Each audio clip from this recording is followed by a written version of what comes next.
A lone maiden entered the grand dance competition in the kingdom of Numera, hoping to find peace and freedom from the curse that bound her. But what she didn't know was that this competition would lead her straight into the heart of a dark conspiracy. Amidst the glittering lights and festive music, she found herself targeted by a group of jealous maidens who saw her beauty and grace as a threat. What happened next would expose a hidden magic, break the curse of the sea witch Nia, and reveal a secret that could change the fate of the entire kingdom. Sometimes, the most dangerous person in the kingdom is the one who is quietly hiding their true power, like the young woman, dancing gracefully, who harbored the magic of the ocean within her. They thought they were bullying a helpless maiden, but they unknowingly provoked the one who could command the sea itself. This is the story of how a group of envious maidens made the mistake of crossing the wrong woman, and how their biggest mistake became the kingdom's salvation. Before we dive into the full story, I'd love to know where you're watching from today. If you're enjoying these magical tales, don't forget to subscribe, because tomorrow, we have an extra special story lined up for you, and you definitely won't want to miss it. The kingdom of Numera was a magical place, surrounded by lush green trees, towering banana plants, and wide rivers that sparkled under the warm sun. The kingdom's golden castles stood tall against the sky, looking as though they had grown from the earth itself. Birds fluttered through the trees, singing songs that echoed through the land. At the heart of this kingdom lived a beautiful young maiden named Amari. Her skin was as smooth as polished wood, and her hair flowed like a river of gold. She was known throughout the land for her kindness and her grace. But Amari was not an ordinary maiden. She held a secret, one that even the people of Numera could not imagine. Amari was a mermaid, cursed by a wicked sea witch named Nia. The witch had grown jealous of Amari's beauty and the joy she brought to the sea. So, Nia had cast a spell, turning Amari into a human. She could only return to the sea if she earned the love of a prince who had never seen her before. But Amari knew that her only hope lay with Prince Bako, the kind and handsome prince of Numera. The problem was, Prince Bako was the most sought-after prince in all of Numera. His heart was a prize many maidens longed for. Yet Amari could not reveal who she truly was. To break the curse, she would need to win his love without him ever knowing she was a mermaid. One day, an exciting announcement spread throughout the kingdom. The Grand Castle was hosting a dance competition. The winner would be crowned the royal maiden and would have the chance to meet Prince Bako. Amari saw this as her chance to finally be noticed by the prince. If she could dance well enough, maybe she could win his heart. The competition would be fierce. Other maidens from across the kingdom, all dressed in beautiful gowns, would be competing for the prince's attention. They were not only talented but also very jealous of Amari. Many of them whispered cruelly behind her back, jealous of her beauty and the way she seemed to shine without even trying. But Amari was determined. If she danced with all her heart, perhaps Prince Bako would notice her. She only hoped the other girls wouldn't get in her way. As the competition grew nearer, a group of girls began to talk among themselves. They were the most beautiful and talented maidens in Numera, and they did not like the attention Amari was getting. They believed that Amari was too perfect, too graceful, and they didn't want her to win. Adu, the tall, fiery-haired girl, was the first to speak. Who does she think she is? She thinks she can win, just because she dances like a princess. Bola, a girl with a quick temper, added, she's always too quiet. She thinks she's better than us. We can't let her win.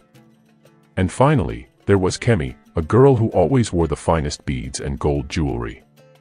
We need to make sure she falls during the competition. We can't let her steal the prince's heart. The girls made a plan to make Amari look foolish. They wanted to humiliate her and ensure that they would be the ones to win the prince's heart. The day of the competition arrived, and the castle was filled with excitement. The air was full of perfume and the sound of music. Prince Bako sat on his throne, his eyes scanning the room for someone special. His heart was curious, wondering if today he might meet the one who would catch his attention. Amari stood nervously at the edge of the crowd, wearing a beautiful blue gown that shimmered like the ocean at sunset. She could feel the eyes of the other maidens on her, and she heard their cruel whispers. Adu, Bola, and Kemi were standing together, looking at her with disapproving eyes. The music began, and one by one, the maidens took to the floor to show off their dancing skills. Some danced with elegance, others with speed, but none danced like Amari. When it was her turn, she stepped onto the floor, her heart beating wildly. Amari moved like the wind, graceful and light on her feet. She danced as though the music was pulling her along, her movements flowing like a river. The crowd gasped in awe, and even Prince Bako's eyes widened. She was the most beautiful dancer he had ever seen. But just as she reached the peak of her performance, something terrible happened. Her foot caught on a loose stone, and she stumbled. With a cry, Amari fell to the floor, her gown tangled around her. The audience gasped, and a cruel laugh rang out from the group of jealous maidens. Amari lay on the ground, humiliated, her heart heavy with sorrow. The maidens' laughter filled the air, and her face burned with shame. But Amari was not one to give up easily. She wiped away her tears and stood, her ankle aching from the fall. The crowd grew silent as Amari made her way to the edge of the dance floor. But instead of walking away in defeat, Amari's heart filled with the magic of the sea. Without thinking, she began to sing. Her voice was soft at first, like the gentle lapping of waves on the shore. But soon, it grew louder, carrying the sorrow of the ocean's deep waters. Her song spoke of longing, of love lost and found, and of the deep magic that lived inside her. It was a song that no one had ever heard before, a song that seemed to come from the very heart of the sea. Prince Bako, standing across the room, felt a strange pull in his heart. The sound of Amari's voice was like nothing he had ever experienced. It seemed to speak to him, drawing him closer. He moved towards her, unable to stop himself. The other maidens watched in silence, confused and angry. How could Amari's voice be so powerful, so enchanting? They had never seen anything like it. Prince Bako stood frozen in place, his heart racing as the hauntingly beautiful melody of Amari's song filled the grand hall. He had heard many lovely songs in his lifetime, but none like this. This wasn't just music, it was magic. Something about it pulled at him, filling him with a strange sense of longing he could not explain. As the song lingered in the air, the guests around him stood in stunned silence. The once bustling room had fallen eerily still, as though the music had cast a spell over them all. Amari's voice grew softer, her words filled with an oceanic sadness, and slowly, she stopped singing. The final note hung in the air like a sigh, and the room was filled with a quiet that seemed to stretch on forever. Prince Bako found himself moving toward her without thinking. He couldn't help it. There was something irresistible about Amari, something he couldn't quite understand, yet it felt like fate pulling him closer. As he reached her, his voice broke the silence. "That song, it's unlike anything I've ever heard before. What is it? What does it mean?" Amari looked up at him, her heart pounding in her chest. She knew she couldn't tell him the truth, not yet, anyway. The curse that held her was still so powerful, and she feared that revealing her true nature would only drive him away. "It's a song from my homeland," she said, her voice trembling. "A song of the sea." The prince frowned, clearly intrigued but still uncertain. He had never met anyone quite like her. Her beauty was captivating, yes, but it was more than that. There was something otherworldly about her presence, something that made him feel as though he had known her forever. "It's a song that speaks of love, loss, and the deep mysteries of the world," Amari added, her gaze lowering as she tried to control the surge of emotion that threatened to overwhelm her. Prince Bako nodded slowly, still gazing at her. "Your voice, it's as if the sea itself is speaking through you. I've never heard anything like it." Amari smiled faintly, though her heart ached. If only he knew the truth about who she was. If only he could see through the disguise that kept her human. But she was bound by the curse, and she could not reveal herself until she had won his heart. As Prince Bako continued to speak with Amari, the jealous maidens gathered in a dark corner of the hall, their faces twisted with bitterness. Adu, Bola, and Kemi exchanged angry glances. Their plan to humiliate Amari had failed, and now they were furious. "She's too powerful," Adu hissed, her hands clenched into fists. "Her voice is magic, and it's making the prince forget all about us." "We can't let her win," Bola growled. "We need to make sure she doesn't stand a chance." Kemi, always the quiet one, spoke up. "I have an idea. We'll use her weakness against her. Adu's eyes gleamed. What do you mean? She's hiding something, Kemi said with a sly smile. I can feel it. There's a secret behind her beauty, her voice. Let's expose it. If we do, we'll ruin her chances of winning the prince's heart. Meanwhile, Prince Bako and Amari were still deep in conversation, oblivious to the plotting that was happening behind the scenes. As the prince gazed at her, something inside him told him that there was more to her than met the eye. The connection between them felt too strong to be mere coincidence. You are not from around here, are you? Prince Bako asked, his voice low. Amari hesitated, afraid of revealing too much. I come from far away, yes. Far away. The prince raised an eyebrow, clearly intrigued. From where? Amari took a deep breath. She knew she couldn't give too much away, but she didn't want to lie either. From the coast, she said finally. From the place where the waves are the loudest and the sea never sleeps. Bako studied her closely. Her words were vague, but they carried a certain weight that piqued his interest even more. There was something mysterious about her, something hidden deep within. Before he could ask any more questions, the sound of laughter interrupted their conversation. Adu, Bola, and Kemi walked over, their smiles wide and insincere. Well, if it isn't the perfect Amari, Adu said, her voice dripping with mock sweetness. I must say, I've never heard a song quite like that before. You certainly have a way with words. Amari stiffened, sensing the malice behind Adu's words. She could feel the jealousy radiating from the girls, but she did her best to remain calm. I didn't mean to cause any trouble, Amari replied, her voice steady. I was just singing. Oh, no trouble at all, Kemi said sweetly, though her eyes gleamed with a wicked light. But you must be careful, dear. There are some things that can be dangerous when they're too beautiful. Amari frowned, sensing the veiled threat in Kemi's words. She didn't trust these girls, but she couldn't afford to make a scene. She forced a smile, trying to remain polite. I'll keep that in mind, she said, turning her attention back to the prince. But the girls weren't done. Bola stepped forward, her eyes narrowing. You know, Amari, there's a rumor going around. Some say you've been hiding something from all of us.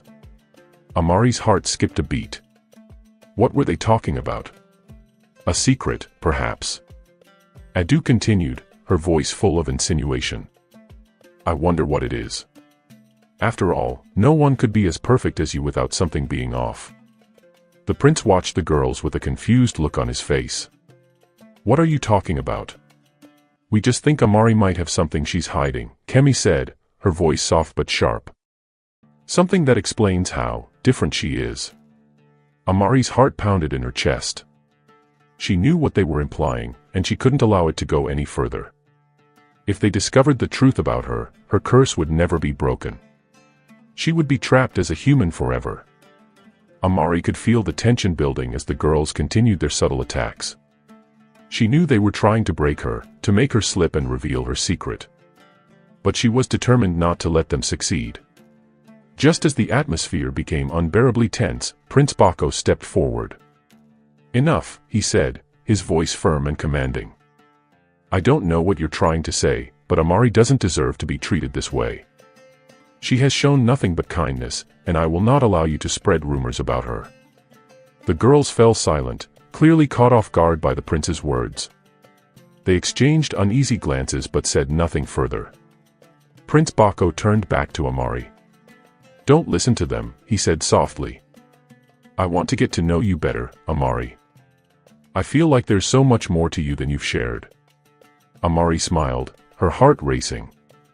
Maybe, just maybe, the prince was beginning to see her for who she really was. But deep inside, she knew the hardest part was still to come. The jealousy of the maidens, the curse of the sea witch, and the truth of her past, all of it would come crashing down soon. And when that happened, Amari would have to make a choice. Would she be able to win the prince's heart before the curse claimed her forever? The atmosphere in the grand hall remained tense as Prince Bako's words lingered in the air. Amari stood beside him, feeling a warmth spread through her chest. She had not expected him to defend her, especially not in front of the other maidens. His kindness meant more to her than he could possibly know. The jealous maidens, Adu, Bola, and Kemi, stayed silent, their eyes filled with suspicion and resentment. They had never been spoken to like that before, especially not by a prince.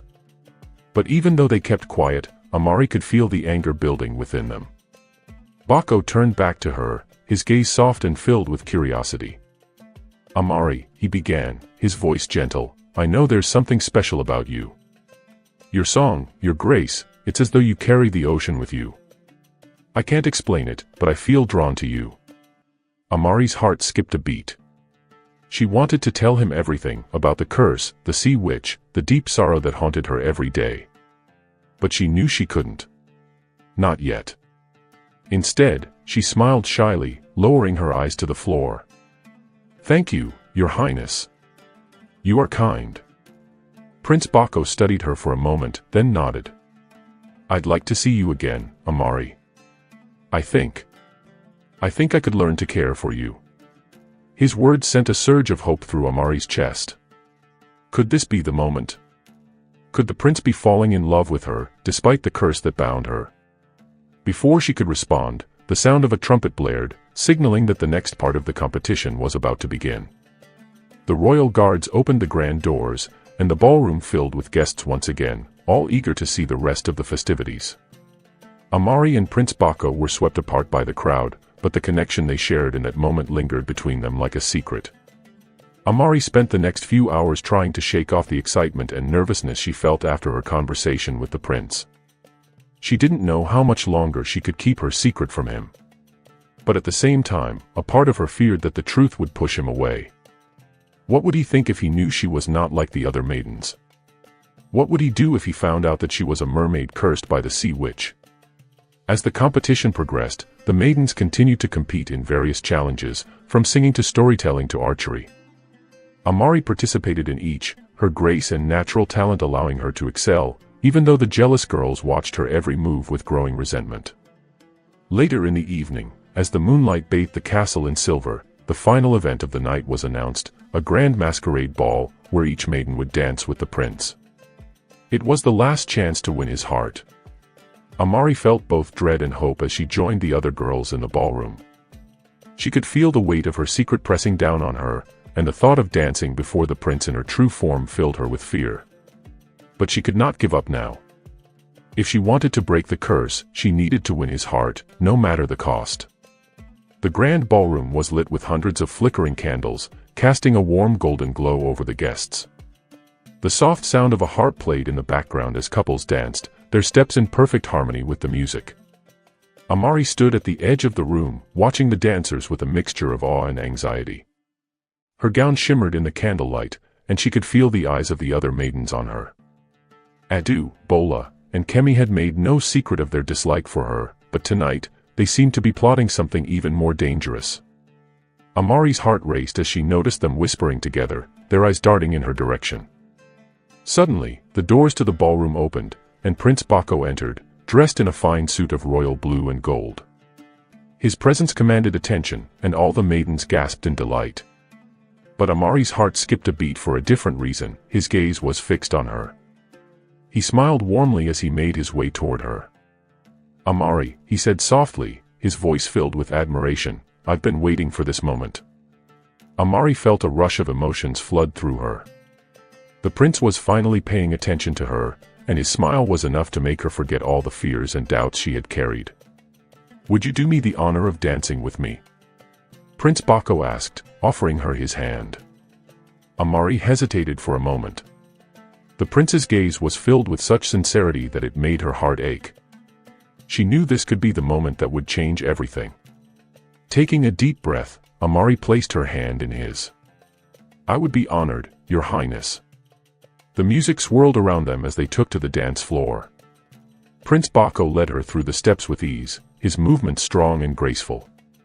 Amari's heart fluttered with each step. She felt like she was floating, as though the weight of the world had been lifted off her shoulders. But as they danced, Amari's thoughts kept drifting back to her secret. She couldn't keep hiding who she was forever. If she didn't reveal the truth soon, she feared that the curse would take away everything she had worked so hard for. The music slowed, and Prince Bako pulled Amari closer, his hands gently resting on her waist. Their faces were just inches apart, and Amari could feel the warmth of his breath against her skin. "Amari," he said softly, his voice barely above a whisper. "I feel like I've known you for so long. But there's something I don't understand. You're not like the other girls. You're different." Amari's heart pounded in her chest. This was it. The moment she had been both dreading and longing for. "I have something to tell you," she said, her voice trembling. "Something that will explain why I am the way I am." Prince Bako looked at her with concern, his eyes full of curiosity. "You don't have to tell me anything you're not ready for," he said gently. "But I want to understand you, Amari. I want to know what makes you who you are." Amari took a deep breath and let go of her fears. She closed her eyes, feeling the weight of her secret pressing down on her. "I'm not like the other girls," she whispered. "I wasn't born a human. I was once a mermaid. But a wicked sea witch cursed me, and now I am stuck in this form, unable to return to the sea. The only way to break the curse is for me to win the love of a prince who has never seen me before." Prince Bako's eyes widened in shock. He stepped back, as though he could hardly believe what she was saying. "A mermaid," he whispered, his voice filled with awe and disbelief. Amari nodded slowly, her heart aching. "I never wanted to lie to you. I didn't know how to tell you." The prince looked at her for a long moment, his eyes filled with emotion. He didn't know what to say. He had never encountered anything like this before. But one thing was clear to him, he cared for her, deeply. "I don't care what you are, Amari," he said firmly. "I care about who you are. You have a heart full of magic, and I want to know it. I want to be with you." Prince Bako's words rang in Amari's ears like a sweet melody, offering her hope and warmth where there had once been only fear. She had expected rejection, for how could a prince ever love a mermaid? Yet, in that moment, it seemed as though he cared for her, despite her secret. Still, doubts lingered at the edges of her heart. The curse was powerful, and she knew that it would not be easily broken. There was a cost, she could feel it in the air, the heavy weight of it.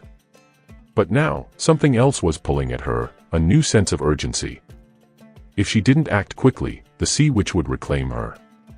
The curse would not simply fade away with a confession of love, no matter how deep that love was.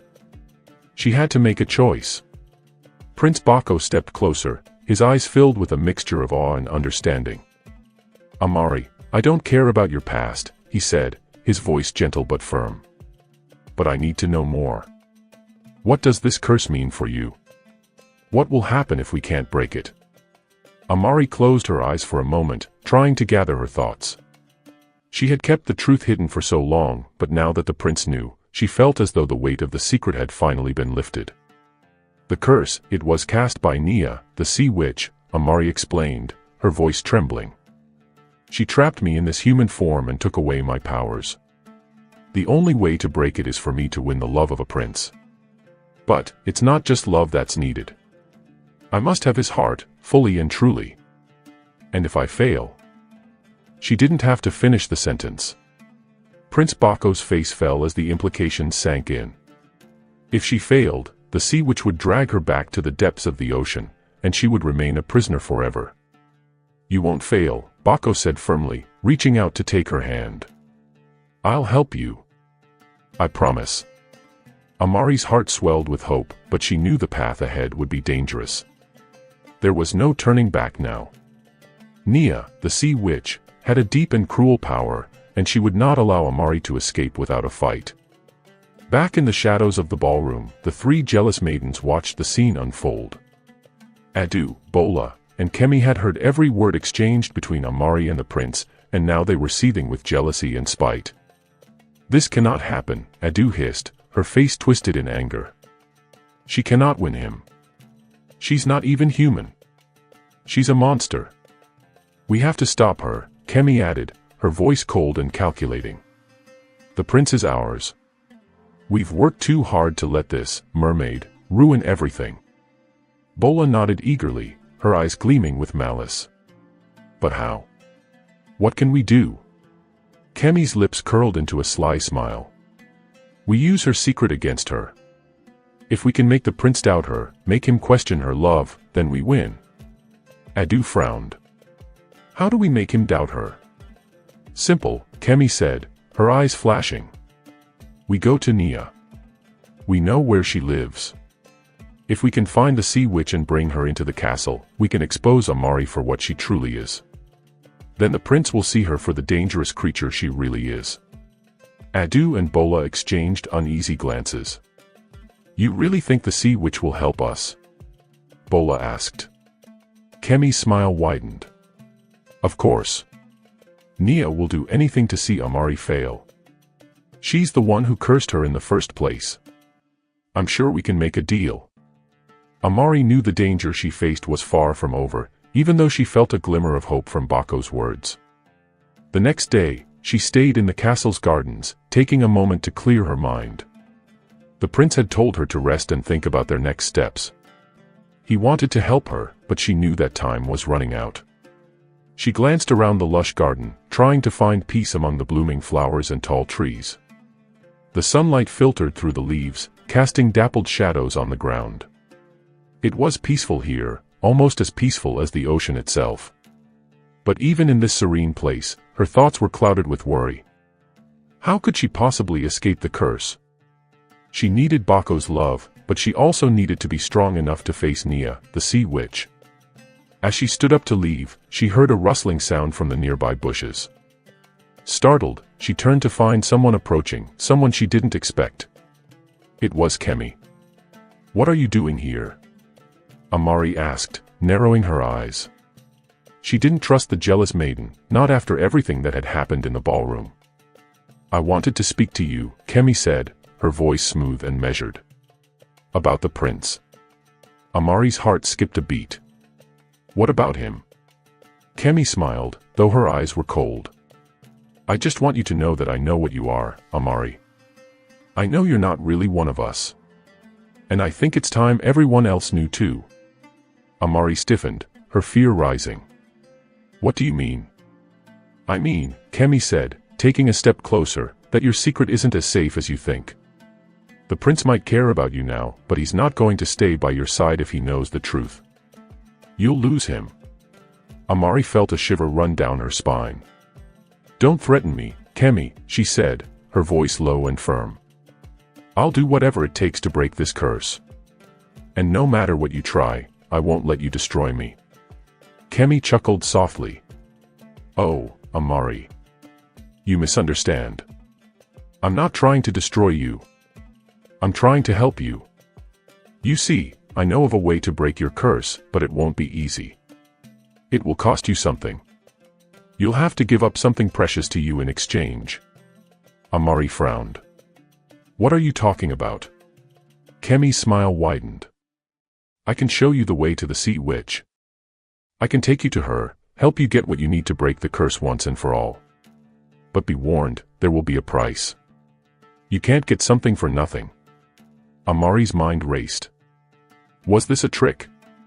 Could she trust Kemi, or was this just another one of her schemes? But in that moment, the sound of footsteps broke the silence. Amari turned to see Prince Bako approaching, his face filled with concern. Amari, are you all right? He asked, his voice soft. I heard voices. Amari quickly stepped back, unsure of what to say. She didn't want to involve the prince in this strange conversation with Kemi, but at the same time, she couldn't afford to hide the truth from him any longer. I'm fine, Your Highness, she said quickly, her voice trembling. Just some things I need to figure out. Prince Bako looked between her and Kemi, his brow furrowing. He didn't trust Kemi, and he could tell something wasn't right. What's going on here, Amari? He asked gently. Amari hesitated, her heart heavy with the weight of the truth. She couldn't keep secrets from him any longer, not if it meant losing him. I don't know what to do, she whispered, her eyes filled with desperation. I need to break this curse, Bako. I need to be free of the sea witch. But I don't know how. Kemi's smile faltered as she watched the prince's concern for Amari. But she wasn't going to give up on her plan. "You can help her, Prince Bako," Kemi said smoothly, stepping forward. "I know a way. But it will require a difficult choice." Amari's eyes widened. "What choice?" Before Kemi could answer, there was a loud crash from behind them. The doors of the castle burst open, and several royal guards rushed in, their faces grim. "It's the Sea Witch," one of them shouted. "She's here." The atmosphere in the garden shifted in an instant. The once peaceful air now felt thick with tension. Prince Bako's hand tightened around Amari's, his face grim with concern. He looked around, his eyes scanning the horizon. The guards had come rushing in, their faces pale with fear. "It's true," one of the guards shouted, his voice strained. "Nia, the Sea Witch, has arrived. She's at the castle gates." Amari's heart dropped into her stomach. She had feared this moment, when the Sea Witch would come to claim her. Nia's power was unlike anything Amari had ever faced. The last time they had crossed paths, the Sea Witch had cursed her to this life. She had never felt so vulnerable as she did now. The guards moved quickly, heading toward the castle gates, but Prince Bako remained frozen, his grip on Amari's hand tightening. "Amari," he said softly, his voice filled with urgency, "I don't understand. You said the curse could only be broken if you won my heart. But, what does this mean? Why is she here?" Amari's throat tightened, and she tried to pull her hand free from his grasp, though it pained her to do so. She knew the prince's questions were valid. There was so much she hadn't told him yet, and now, with Nia's arrival, everything was at risk. "She's here for me, Bako," Amari said, her voice barely above a whisper. "She is the one who cursed me. And if I don't break the curse soon, she will take me back to the sea, and I'll never be free again."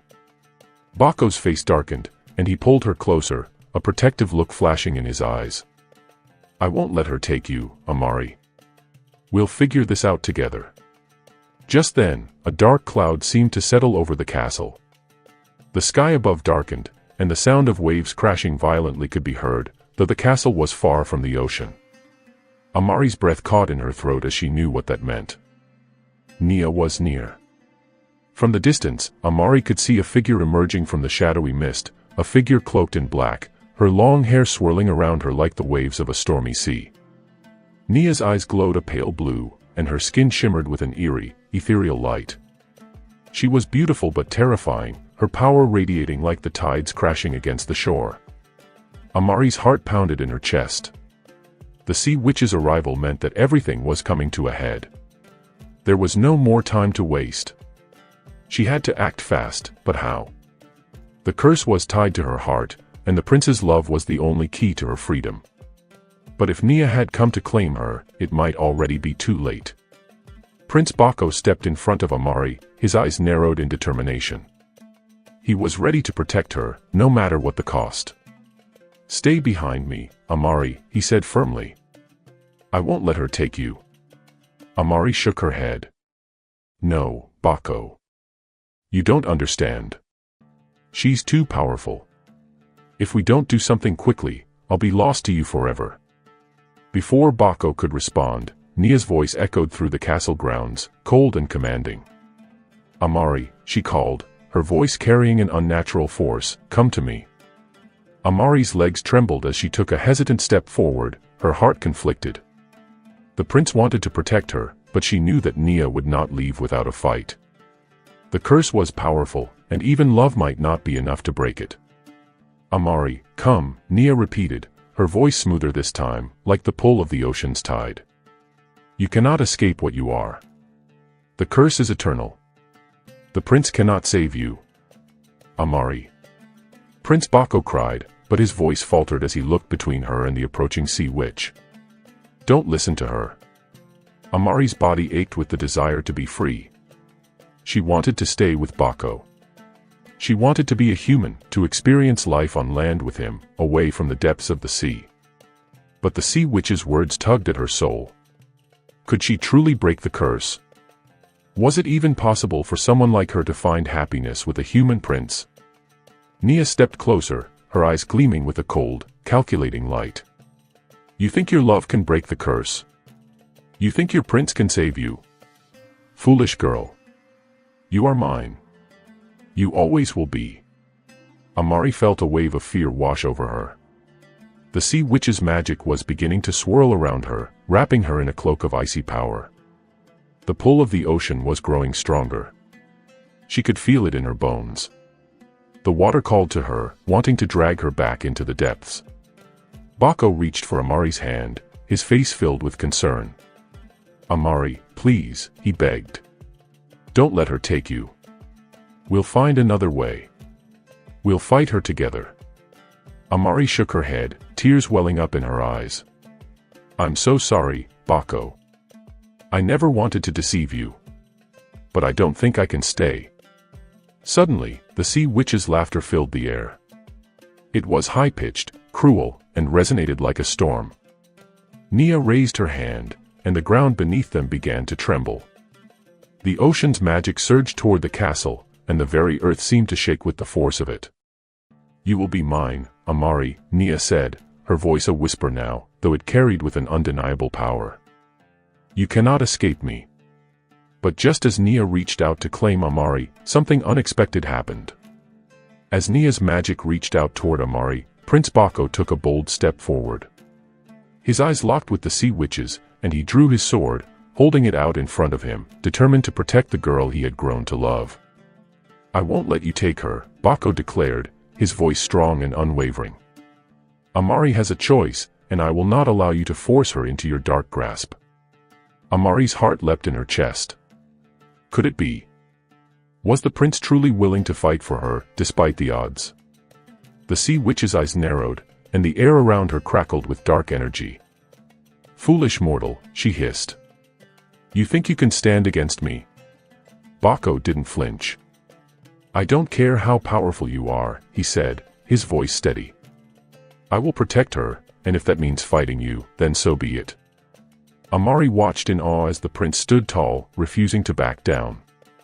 He was offering himself as her shield. She had never imagined that someone would risk everything for her, especially a human. For the first time since the curse had been placed upon her, she felt a surge of hope. Nia's lips curled into a sinister smile. So be it, she said, raising her hand once again, this time with a greater show of power. The sky above the castle began to swirl with dark clouds, and the sound of crashing waves grew louder, as though the sea itself was rising up to reclaim Amari. Amari, you must make a choice, Nia intoned. You can stay here with this foolish prince, but you will forever be torn between two worlds. Or you can come with me, and I will grant you your place in the ocean, where you truly belong. The choice is yours.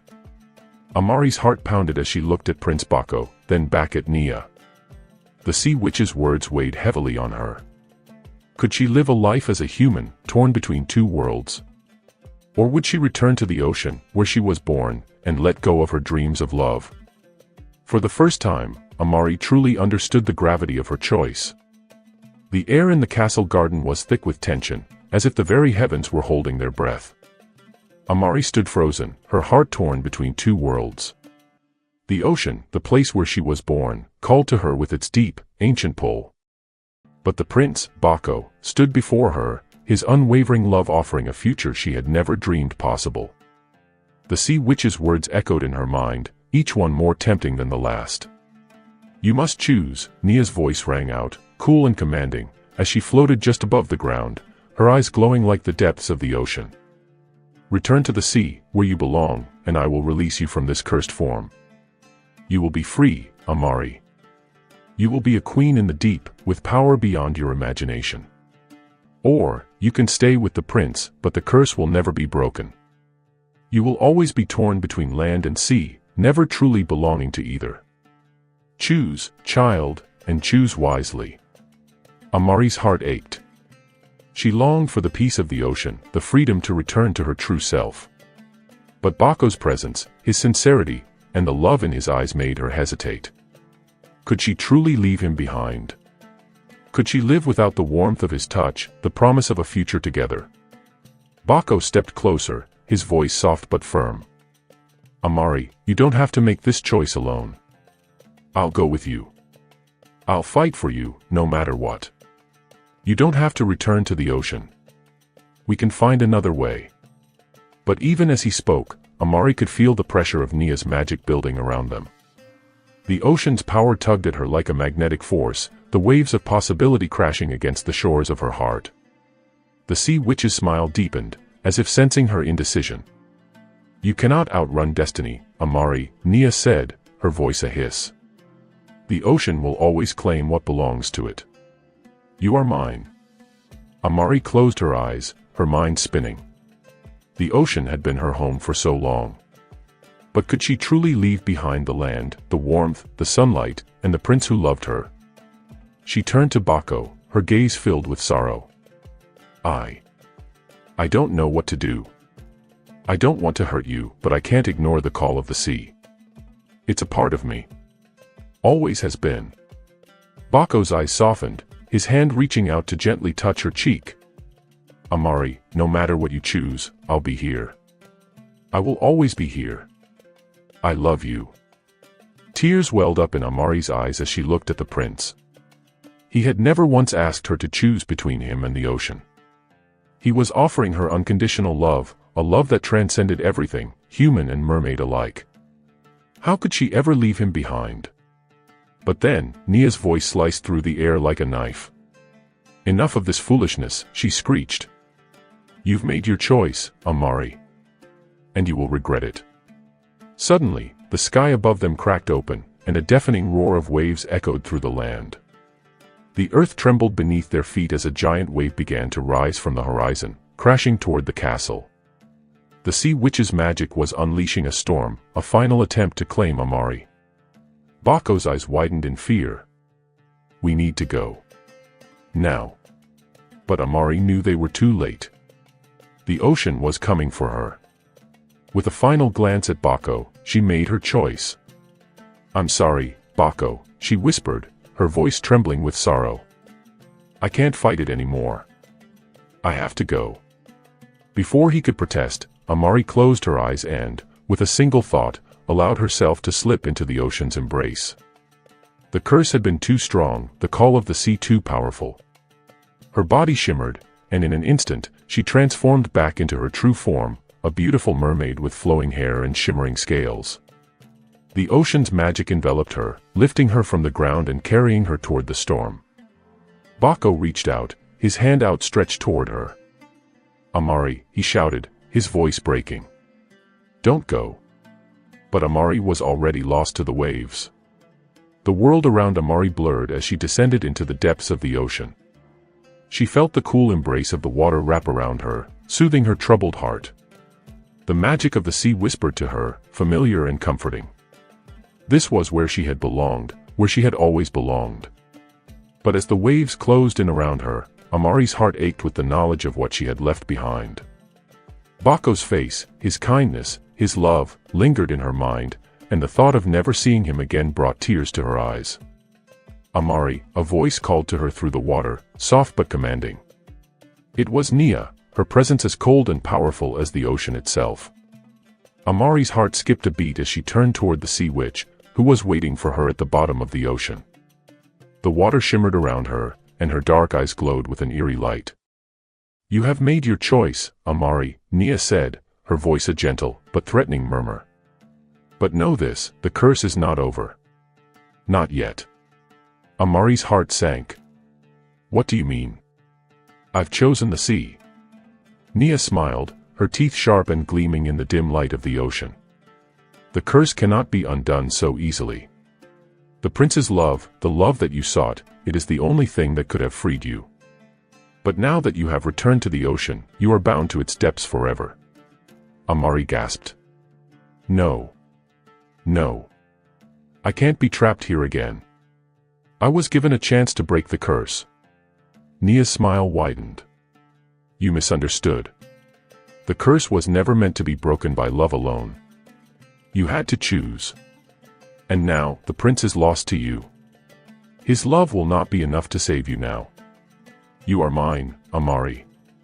Amari's chest tightened with despair. She had chosen, but it seemed the choice had come too late. The ocean had claimed her, but at what cost? I will give you a new life, Amari, Nia continued. A life among the ocean's creatures, where you will rule as a queen, powerful and eternal.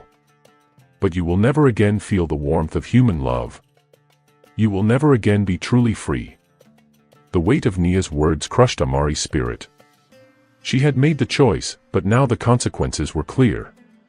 She was bound to the sea, her heart torn between the love she had left behind and the life she now had to live. But deep inside, a spark of defiance still burned within her. She had come this far. She would not let Nia win so easily. Amari closed her eyes and took a deep breath, drawing strength from the ocean around her.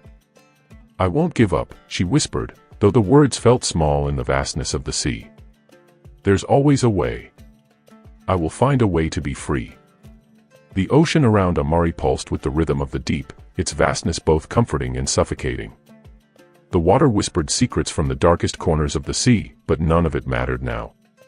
The weight of Nia's words lingered in Amari's mind, each one sinking deeper into her heart. She was bound to the ocean. The prince, Baco, the life she could have had with him, all of it felt like a distant dream, one she could never reach again. Her body had returned to its true mermaid form, shimmering with scales that gleamed like pearls. But with the transformation came an undeniable sense of loss. Nia floated before her, her dark eyes glowing, her ethereal presence like a storm cloud threatening to burst. You were foolish to think you could escape your fate, Nia said, her voice low and powerful, echoing in the depths of the ocean. You belong here now, Amari. And soon, you will rule with me.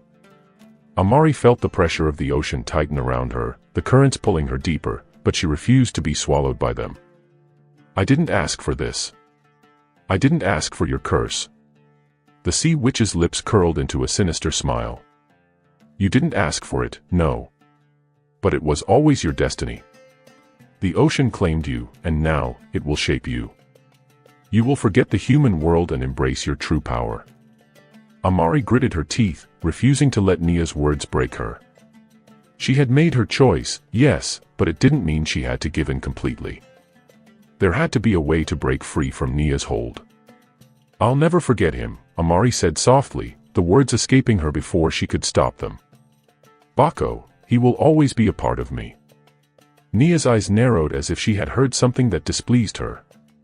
You think love will save you, she hissed. It is a fleeting thing, not suited for creatures like you. The prince is gone, Amari. He has no place in your world now. But Amari was not so easily deterred. Despite the darkness surrounding her, a flicker of hope still burned within her chest. She had to find a way back to him. She couldn't abandon everything she had fought for. I will find a way, she whispered to herself, her voice steady. I will not be bound by your magic. The ocean seemed to respond to her defiance, its currents swirling around her as though testing her resolve. The pull of Nia's magic, once so overwhelming, felt less suffocating now. Perhaps it was because she had embraced who she truly was, a mermaid with the strength to challenge even the most powerful forces. Very well, Nia said with a flick of her wrist. You want to fight me? Then I will give you a test. Prove that your love is stronger than the ocean. Prove that your human heart can survive this place. Amari frowned, her instincts telling her that whatever challenge Nia had in mind would not be easy. What do you want me to do? Nia's smile deepened, and for a moment, Amari thought she saw a flicker of something almost human in the sea witch's eyes. A test of strength, Amari. You will journey into the heart of the ocean, where the strongest creatures dwell. If you can return to me with a token of their power, a sign that you have truly embraced the sea, then you will prove your worth. But be warned, the ocean does not take kindly to those who defy it. Amari's stomach tightened at the thought of what lay ahead. The ocean was not just beautiful and serene, it was also a place of danger. Great sea beasts roamed its depths, and the underwater currents could pull even the strongest swimmers to their doom. But if this was the only way to prove herself to Nia, she had no choice. She had to do it. I will return with what you seek, Amari said, her voice firm. With a flick of Nia's fingers, the sea witch summoned a swirl of water around Amari, transporting her to the depths of the ocean, far from the castle she had once known. The water grew darker the deeper she went, and the light from above faded until it was almost completely gone. The pressure in the water was intense, but Amari had been born to live in these depths. The ocean was her home, and she would use everything it had taught her to survive. The silence of the deep was almost suffocating, broken only by the distant sounds of strange creatures swimming far below. Amari's heart raced, but she pushed through the fear, swimming deeper, her eyes scanning the endless expanse of blue. As she descended, she saw shadows moving in the distance, great, monstrous shapes that loomed just beyond her reach. The creatures of the deep, ancient beings that had lived in the ocean long before the first humans had set foot on land. Amari's mind raced with thoughts of what Nia wanted her to find. What kind of token could prove her strength to the sea witch? Suddenly, a massive shadow emerged from the depths, a colossal sea serpent, its scales glittering like black jewels, its eyes glowing a fierce red. Amari froze in fear. She had heard stories of these creatures, beasts so old and powerful that even the ocean itself feared them. And now, she was face to face with one. The serpent's mouth opened wide, revealing rows of sharp teeth. It hissed, the sound echoing through the water like a distant thunderclap. Amari's heart pounded in her chest, but she refused to back down. She had come too far to turn back now. The serpent circled her, its massive body coiling around her like a trap. Its eyes bore into hers, and Amari could feel the weight of its ancient gaze. It was testing her, watching her to see if she would succumb to fear. But Amari held her ground. She could feel the energy of the ocean coursing through her veins. The sea was her ally, not her enemy. She closed her eyes and reached out with her mind, letting the water guide her, letting the ancient magic of the ocean speak to her. In that moment, something within her shifted. She understood. She understood that the ocean was not just a place of power, it was a place of balance. It was a force that could both create and destroy, but only if it was respected. She had spent so long running from it, trying to escape its pull. But now, she realized, she was part of it. And it was part of her. With a surge of determination, Amari reached out and touched the serpent's scales. The water around her hummed with energy, and the serpent stopped, its movements halting as if sensing her connection to the ocean. Slowly, the serpent's eyes softened, and it coiled back, allowing Amari to pass. She swam on, knowing that this was only the beginning of her trial. The ocean was testing her, and she would face whatever challenges it placed before her. The journey ahead would be long, and the dangers would be great. But Amari knew one thing for sure, she was no longer the girl who had been cursed by Nia. She was something more now. Something powerful. And she would find a way to return to Baco. The darkness of the deep ocean was unlike any place Amari had ever known. The water here seemed thicker, more alive, like it was holding its breath, watching her every move. The serpent, once a symbol of fear, had given her a sign of respect, but Amari knew she was far from safe. The ocean held many secrets, and many dangers. Every ripple in the water, every shifting shadow, felt like a test. She had to prove her strength, not just to Nia, but to herself. Amari swam deeper, the cool embrace of the ocean surrounding her like an old friend. The further she descended, the more oppressive the water felt. The silence was complete, broken only by the sound of her own breathing, slow and steady. Yet, despite the silence, she could feel the eyes of the ocean upon her. The creatures here were ancient, and their power was beyond anything she had ever imagined. But she was determined. She had to find the token that would prove her worth to Nia, and to herself. Suddenly, a dark shape moved in the distance, large and menacing. The water around Amari grew colder as the shadow approached. Her heart raced. It was another creature, larger and more terrifying than the serpent. This time, it wasn't just a sea beast, it was something that felt ancient. From the depths, a colossal octopus emerged, its eyes glowing with an eerie, unnatural light. Its tentacles, each one thicker than the tallest tree, stretched out like massive vines, searching the water for something to ensnare. Amari froze, knowing she was now in the presence of something far older than even Nia. The octopus was the guardian of the abyss, a creature bound to the deepest part of the ocean, an entity that had seen the rise and fall of civilizations, and one that would not tolerate intruders. The octopus's eyes locked onto her, and for a moment, Amari felt the weight of its gaze pierce into her very soul. The creature was not just a beast, it was a force of nature, ancient and unyielding. Amari's first instinct was to swim away, to retreat to the relative safety of the shallower waters. But she knew that wasn't an option. She had to face the abyss. She had to pass this test. The octopus slowly unfurled its massive limbs, each one capable of crushing anything in its path. Its sharp suckers clung to the rocks around it, and it released a cloud of ink into the water, darkening the surroundings. The ink swirled, forming strange patterns in the water, like an omen, telling Amari that her choice now would define her future. Without a word, the octopus lunged toward her, its tentacles stretching out to wrap around her. Instinctively, Amari dived, dodging the creature's first strike. She could feel the force of the water pushing against her as the tentacle missed by inches. The ocean was alive, and it was fighting against her. The creatures of the deep were not bound by simple fears, they were driven by the laws of the sea, ancient and unforgiving. Amari swam, weaving through the darkened water, using the speed of her mermaid form to evade the creature's grasp. Each time a tentacle surged toward her, she twisted and turned, narrowly avoiding the crushing pressure.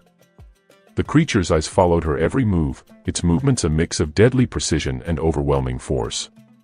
But Amari wasn't just fleeing. She was watching, studying the octopus, trying to understand what it wanted. It wasn't attacking out of malice, it was testing her. It was seeing if she could survive the abyss. It was asking her, could she rise above fear and embrace the true power of the ocean? As she swam, Amari's mind raced. She remembered Nia's words, "Prove your worth to me, Amari, or the ocean will claim you forever." She had to do more than just survive. She had to show the ocean that she belonged here, that she had the strength to endure whatever it threw at her. With a sudden thought, Amari stopped swimming. The octopus lunged again, its massive tentacles rushing toward her. But this time, Amari didn't move. Instead, she extended her arms, letting the ocean's currents flow through her, her heart pounding with determination. She called to the water, not with fear, but with respect. She had always been a part of it. She had always known its rhythms, its movements. Now, she would show the ocean that she understood its language. The octopus paused, its eyes narrowing in suspicion. It was not expecting her to stop, to face it head-on. But Amari didn't flinch. Slowly, she raised her hands, reaching for the sea creature's massive tentacle. The water around her began to hum, vibrating with energy, as though responding to her call.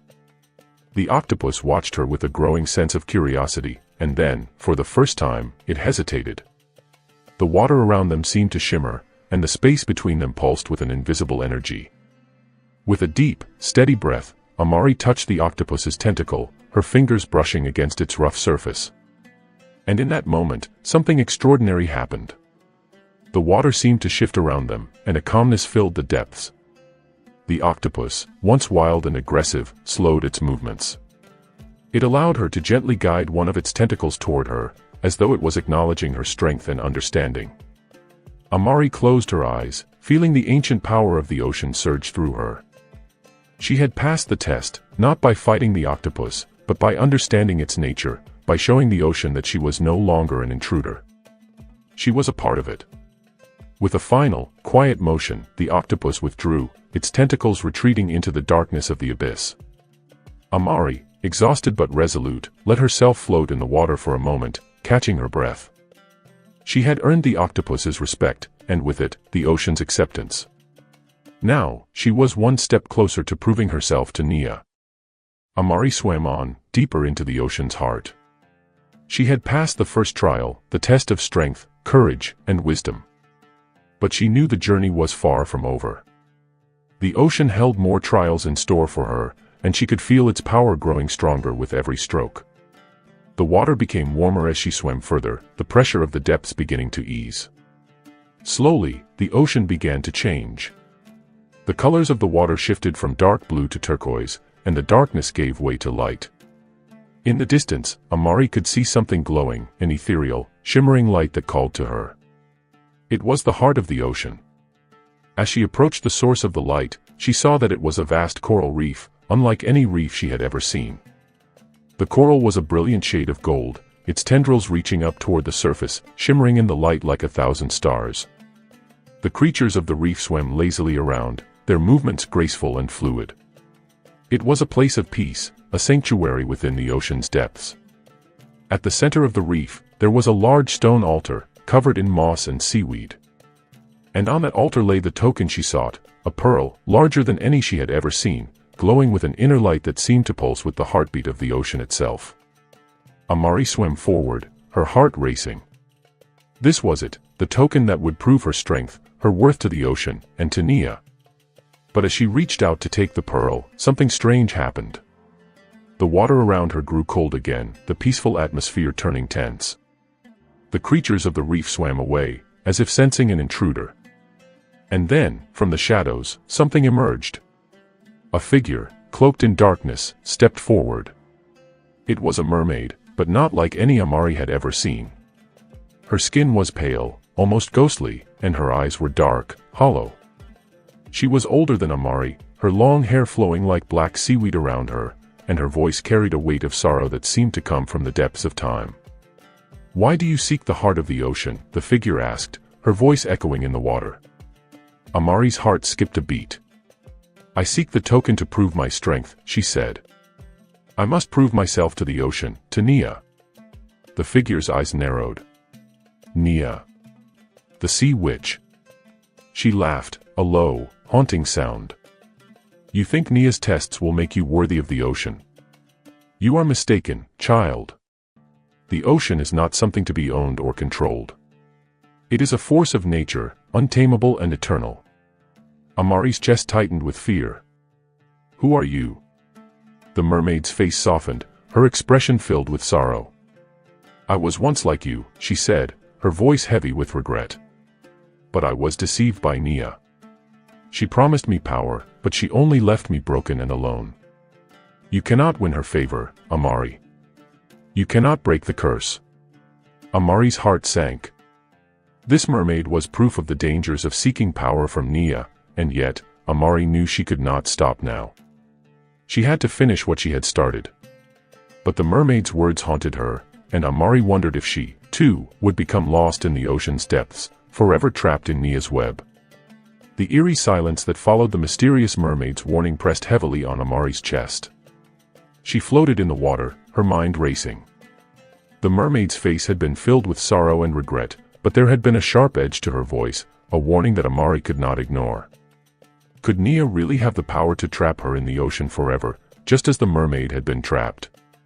The heart of the ocean pulsed with its ethereal glow, casting ripples of light through the surrounding coral reef. Amari's gaze fell back on the glowing pearl resting on the altar. It shimmered with an otherworldly energy, beckoning her to take it. This was the token that could prove her worth to Nia, the prize that would end her curse. Yet the mermaid's words echoed in her mind, filling her with doubt. The other mermaid watched her closely, her dark eyes seeming to pierce right through Amari. There was a kind of sadness in her gaze, as though she had seen countless others like Amari come to the heart of the ocean, only to fall prey to the ocean's ancient and unforgiving magic. "You don't understand," the mermaid said softly, her voice barely a whisper beneath the water. "The ocean doesn't give its power lightly. Nia will never let you go. You'll only be giving her what she wants, feeding her power. She doesn't care about you. She doesn't care about anyone." Amari's heart clenched. Was that true? Had Nia, the sea witch, truly cursed her for nothing more than her own selfish desires? The thought made Amari's blood run cold. But she could not turn back now. She had come too far. "I have to try," Amari replied, her voice trembling but determined. "I have to do this. For Bako. For myself." The mermaid's gaze softened for a moment, her lips parting as if she wanted to say something more, but she held her tongue. After a long pause, she sighed deeply, and her shoulders sagged as if the weight of her own history was pressing on her. "You are brave, Amari," the mermaid said finally, her voice tinged with a quiet sadness. "But bravery alone won't be enough. The ocean is full of tricks, and Nia is not someone you can defeat with will alone." Amari took a deep breath, her resolve hardening. "I don't care. I'll find a way to break the curse. I'll find a way to free myself from Nia's control." The mermaid watched her in silence for a long moment before slowly nodding. "Then take the pearl. But know this, the moment you touch it, there's no turning back. The ocean will know you for what you are, both human and mermaid, and it will bind you to it." Without another word, the mermaid turned and vanished into the shadows of the reef, leaving Amari alone before the altar. The glowing pearl beckoned her, and despite the fear that lingered in her heart, Amari knew what she had to do. With a deep breath, Amari reached forward, her hand trembling slightly. She hesitated for just a moment, the weight of the choice hanging over her. But then she closed her eyes and touched the pearl. The moment her fingers made contact, the ocean seemed to stir. A deep, rumbling sound filled the water around her, and the light from the pearl flared up, brighter than ever before. It was as if the entire ocean had come alive, responding to the touch of the mermaid who had dared to claim its power. Amari's body hummed with energy, and the water around her began to swirl as if the sea itself were wrapping her in its embrace. The ocean was testing her, feeling her strength. The light from the pearl grew blinding, filling the space with a shimmering glow that seemed to stretch into infinity. And then, just as quickly as it had come, the light faded. The calm returned to the ocean, but something was different. Amari felt it in her bones. The ocean was no longer the gentle, guiding force it had once been. It had claimed her, and in doing so, had changed her. Her senses sharpened, her connection to the sea deepened, and the world around her felt more vivid, more alive than it ever had before. But the price was clear. She could feel the weight of the ocean's power, heavy and unyielding, flowing through her veins. She had proven herself worthy, at least to the ocean. But now, the question remained, would it be enough to break the curse? Would this new power help her find Bako again? Amari turned toward the coral reef and swam toward the surface, the heart of the ocean's glow fading behind her. She knew her journey was far from over. The mermaid's warning still echoed in her mind, but she no longer had the luxury of doubt. The ocean had chosen her, but it had also bound her to its will. She had to break free, somehow. As she swam toward the surface, the waters around her grew lighter, the light from the sun beginning to pierce through the deep blue.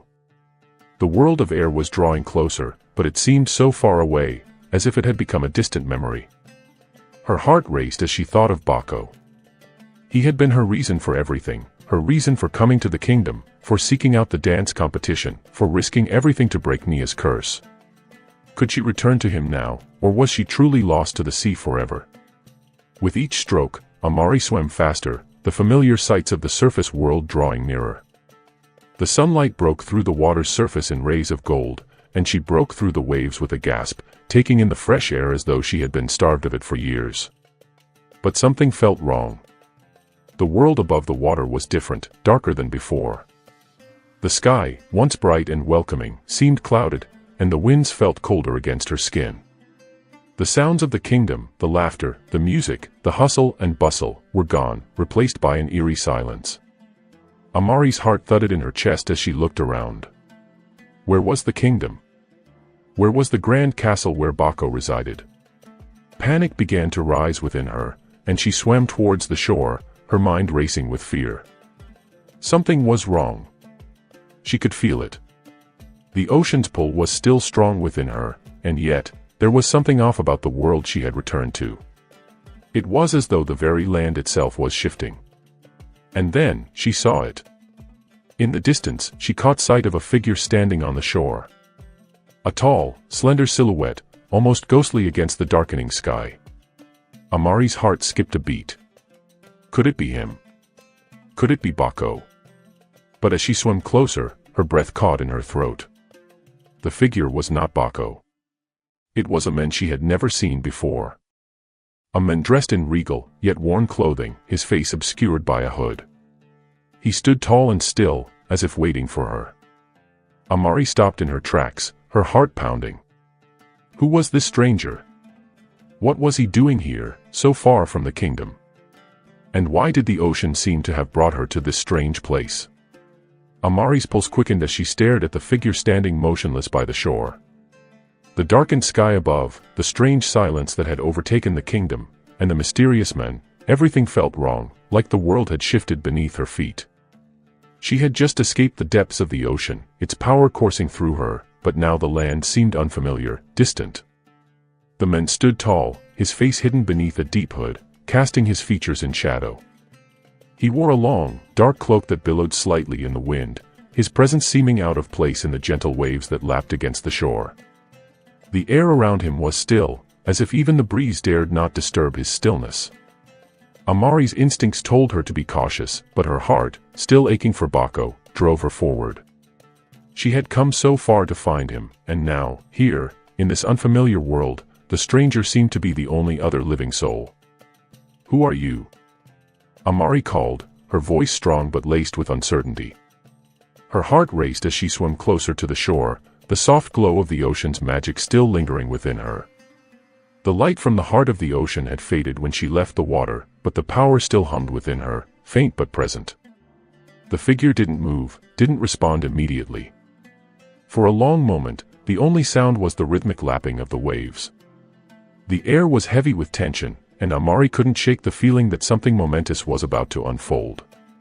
Then, finally, the man spoke, his voice low and calm, though it held an unmistakable authority. "You are the one they call Amari, the mermaid who seeks to break the curse," he said, his tone soft but commanding, like the whisper of the ocean itself. Amari froze. The stranger knew her name, knew about her mission. How? She hadn't told anyone, except perhaps Nia. But how could Nia's influence have stretched so far? "How do you know me?" Amari asked, her voice tinged with suspicion. She had come to expect many things in her journey, but this was new. She had no memory of this man, and yet he spoke as though he had been watching her every step. The man stepped forward slightly, his cloak swirling around his feet. The air seemed to thicken with an ancient energy, something old and powerful that Amari couldn't place. There was something familiar about it, like a distant memory she could almost reach, but not quite. "The ocean speaks to those who listen," he said, his eyes flashing beneath the hood, as if something inside him recognized her. "It has told me of your arrival. It has told me of your search for Bako." At the mention of Bako's name, Amari's heart skipped a beat. How did this stranger know about him? What connection did he have to her prince, her only hope of breaking the curse? "Bako," Amari murmured. "What do you know of him?" The man hesitated for a moment, as though measuring his words carefully. Then he took a step closer, his voice quieter now, but filled with an unsettling sincerity. "Bako is not where you think he is," he said softly. Amari's breath caught in her throat. "What do you mean?" she demanded, her voice rising. "Where is he?" The man's eyes glinted beneath his hood, and for the first time, Amari saw something akin to pity in his gaze. "Bako is lost," he said. "But not in the way you believe." Amari's heart clenched. "What are you talking about?" she asked, her voice barely a whisper. The ocean's power swirled within her, urging her forward, but her mind was clouded with confusion. She needed answers. The man raised a hand, calming her with a gesture, though there was a deep sadness in his eyes. "The prince you seek is not in the kingdom. He is lost, caught between the land and the sea. But not in the way you think."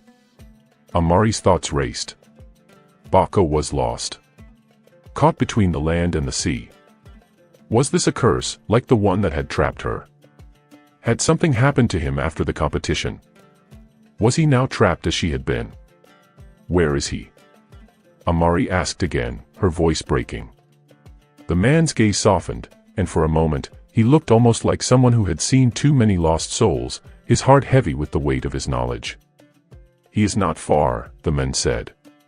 "But to find him, you must understand the truth of what happened the day you entered the kingdom." Amari's confusion deepened. "The truth? What do you mean?" The stranger stepped closer, the sound of his boots soft against the sand. "The curse that binds you is not the only one that holds the kingdom in its grasp," he said. "And Bako, he is part of something far greater than you know." Amari swallowed, trying to absorb the weight of his words. She had come to the kingdom seeking only one thing, to break her curse.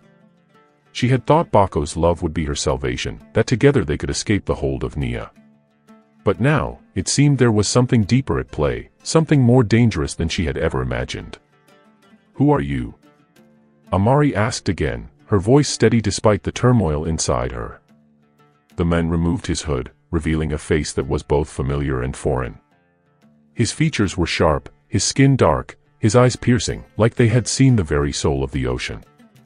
He was older than Bako, with an aura of quiet power, as if he were not just a man, but something more. "My name is Kofi," he said, his voice steady. "I am the guardian of the waters, the one who watches over the balance between land and sea." Amari blinked in surprise. The guardian of the waters. She had heard of such beings in the old tales, but she had never imagined one could exist outside of myth. "The balance between land and sea," she echoed, struggling to understand. "What does that have to do with Bako?" Kofi's expression grew solemn, and he took a deep breath before speaking. "The curse that binds you, Amari, is not the work of Nia alone. Nia is a tool, a servant to a far greater power. The ocean itself is alive, but it is not just the waves and currents you see. There are forces that even the ocean cannot control, and Bako, he is connected to those forces." Amari's mind raced as Kofi's words sank in. The ocean, the forces it couldn't control. Bako. What did it all mean? Kofi's gaze softened, his eyes filled with something that almost resembled compassion. "To find Bako, you must first understand the deeper currents of the ocean. It's not enough to love him, Amari. You must learn to control the very forces that seek to tear him from you." Amari's heart dropped. Could she truly control the forces of the ocean? She had always been a part of it, but she had never imagined that she could master its mysteries. The ocean was vast, unpredictable. How could anyone, control it? Kofi stepped closer, placing a hand on her shoulder. "You have the power, but it is buried deep inside you. The ocean chose you, Amari, but to use that power, you must first find the courage to face the darkness that lies beneath." Amari looked up at him, the weight of his words heavy on her. Bako was lost, caught in something greater than either of them could understand. And if she was to save him, she would have to confront powers beyond her wildest imagination. But she could not back down now. Not when Bako's life, and perhaps her own, hung in the balance. "Tell me what I must do," she said, her voice filled with determination. Kofi smiled, though it was a sad, knowing smile. "You will journey to the heart of the ocean once again," he said. "But this time, you will seek the truth that lies beneath its surface. The heart of the ocean is the key, but only if you are ready to face the darkness that binds you." Amari nodded. There was no turning back now. She would dive deeper than ever before, face the mysteries of the sea, and confront the darkness that sought to separate her from Bako. She would not fail. Amari's resolve burned brighter than ever as Kofi's words echoed in her mind. The heart of the ocean was the key, but it was shrouded in darkness, darkness that had kept her, and perhaps Bako, trapped in its embrace. The mermaid who had warned her was right, the ocean had chosen her, but that power came with a price. To break her curse, she would need to confront the very forces that had bound her to this watery realm. Kofi stood by her side, his presence both a comfort and a mystery. He was not a mere man, she could tell. His aura was ancient, woven with the secrets of the sea, and his eyes spoke of a history far older than anything Amari could comprehend. "There is much you do not know, Amari," Kofi said softly, breaking the silence that had fallen between them. "But the ocean is vast, and its secrets are endless. The deeper you go, the more you will learn, but you must be prepared. There are forces at play that even I do not fully understand." Amari nodded, feeling the weight of his words. She had always thought of the ocean as something beautiful, a place where she belonged. But now, with Kofi's warnings ringing in her ears, she realized that there was so much more lurking beneath the surface, dark forces that would stop at nothing to keep her from breaking free. "What do I need to do?" she asked, her voice steady despite the fear that churned in her chest. Kofi turned his gaze toward the horizon, where the sun was beginning to dip below the waterline, casting long shadows over the shore. "You must return to the heart of the ocean," he said. "It is there that you will face the darkness that binds you. But be warned, the heart is not just a place. It is a test. A trial that will challenge everything you know about yourself." Amari's heart skipped a beat. She had been to the heart of the ocean once before, when she had touched the glowing pearl. But that had been before she truly understood the depth of her curse and the forces she was up against. If she was to return, she would have to face something far greater than just Nia's power. She would have to confront the ocean itself. Will Bako be there? Amari asked, the question slipping from her lips before she could stop herself. She had to know. She had to believe that Bako was not lost forever, that he was still out there waiting for her. Kofi's expression softened, but there was no reassurance in his eyes. Bako is a part of the ocean's magic now, Amari, he said. Where he is, I cannot say. But he is not lost in the way you think. He is trapped in the currents of time and tide, bound by forces far beyond both of us. Amari's chest tightened at his words. Was Bako truly gone? Was there no hope of finding him again? She refused to believe it. She could feel him out there, his presence, his love. He had to be out there somewhere. I will find him, Amari said firmly. I will break whatever curse binds him. Kofi regarded her quietly for a long moment, as if weighing her resolve. Then he nodded. You have the strength, Amari. But you will need more than strength to face what lies ahead. You must learn to listen to the ocean, to feel its currents and understand its secrets. Only then will you have a chance of saving both Bako and yourself. With those words, Kofi turned away, his cloak fluttering in the breeze. He moved with a quiet grace, as though the very earth beneath him bent to his will. Amari followed, her mind spinning with the enormity of the task ahead. The journey back to the heart of the ocean was long and treacherous. The sun had fully set by the time they arrived at the edge of the sea, its pale light barely cutting through the thick mist that had begun to roll in from the horizon. The air was thick with the scent of salt and something else, something ancient and untamed. As they descended into the water, the deep blues and greens of the ocean swallowed them whole. Amari could feel the ocean's power more keenly than ever, pulsing through her veins like an endless tide. It was overwhelming, yet strangely comforting. She was home, but this time, it felt different. The ocean was no longer just a part of her, it was all around her, alive and ever-changing. Kofi led her deeper into the waters, his movement steady and sure. Amari followed, her heart pounding with anticipation.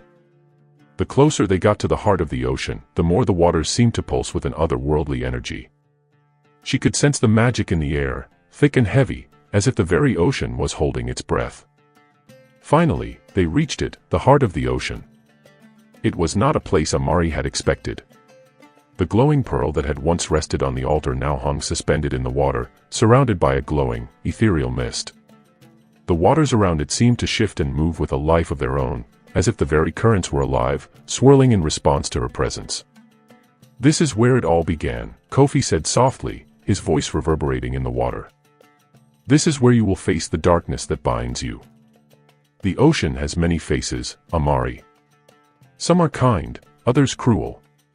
But the heart of the ocean shows you only the truth. Amari stepped forward, her heart racing as she gazed at the pearl.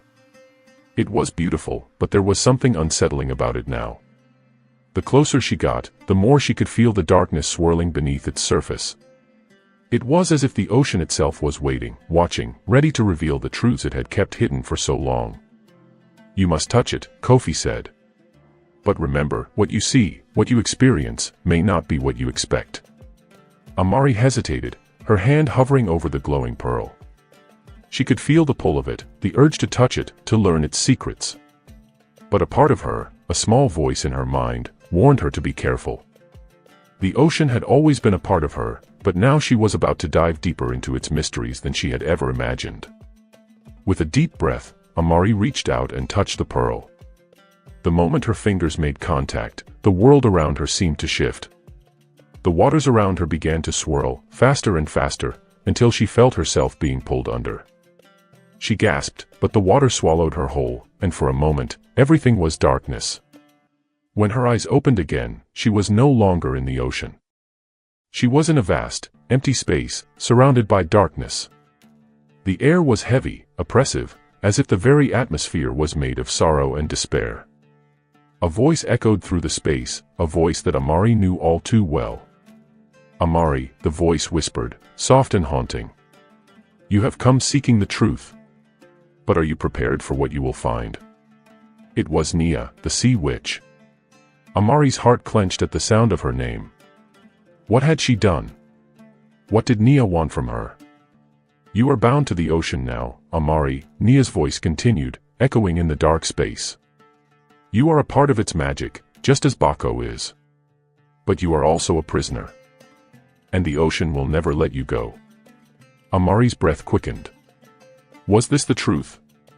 Was she truly trapped, caught between the world of humans and the endless, cold waters of the sea?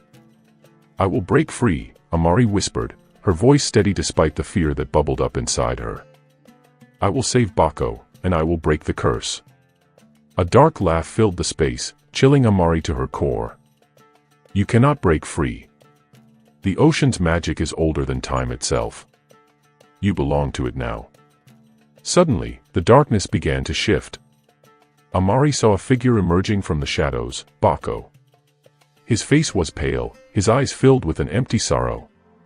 He reached out to her, but as she moved toward him, he faded, slipping back into the darkness. No. Amari cried out, her heart breaking. Bako, please. But it was too late. He was gone, lost in the shadows of the ocean's magic. And Amari was left alone, her heart heavy with the realization that the ocean's power was not just a force of nature. It was a force of darkness, a force that bound her to its depths. Amari gasped as the last remnants of darkness faded from her mind, and she found herself once again submerged in the clear blue waters of the heart of the ocean. Her heart was still pounding from the terrifying vision, the voice of Nia echoing in her ears, the image of Bako fading from her grasp. She was shaken, overwhelmed by the weight of what she had just witnessed. The voice of Nia had been so real, so powerful. It felt like an unshakable truth, as though the ocean itself had claimed her, and there was no escape. Could she truly be bound to the ocean forever? Was there no hope of breaking the curse? Amari's chest tightened as a sense of despair washed over her, the darkness of the vision lingering in the edges of her mind. But then, a voice, a calm, steady voice, broke through the suffocating silence. It is not the end, Amari. She looked up, startled to see Kofi standing before her. His presence was a comforting anchor, like a lifeline in the midst of a storm. It is not the end, but the beginning, Kofi continued, his voice soothing yet firm. What you saw, that was the ocean's way of showing you the depths of its power. But remember, the ocean is not just darkness. It is life. It is light. And you are more than a mere part of it. You are its champion. Amari's mind raced. What did he mean? The ocean's champion. She had never thought of herself as a champion, just a girl caught between two worlds. But now, as Kofi's words hung in the water around her, she wondered if there was more to her than she had ever realized. You are not the ocean's prisoner, Amari, Kofi said, his eyes meeting hers with an intensity that she couldn't look away from. The ocean chose you because you are strong enough to face its greatest challenges.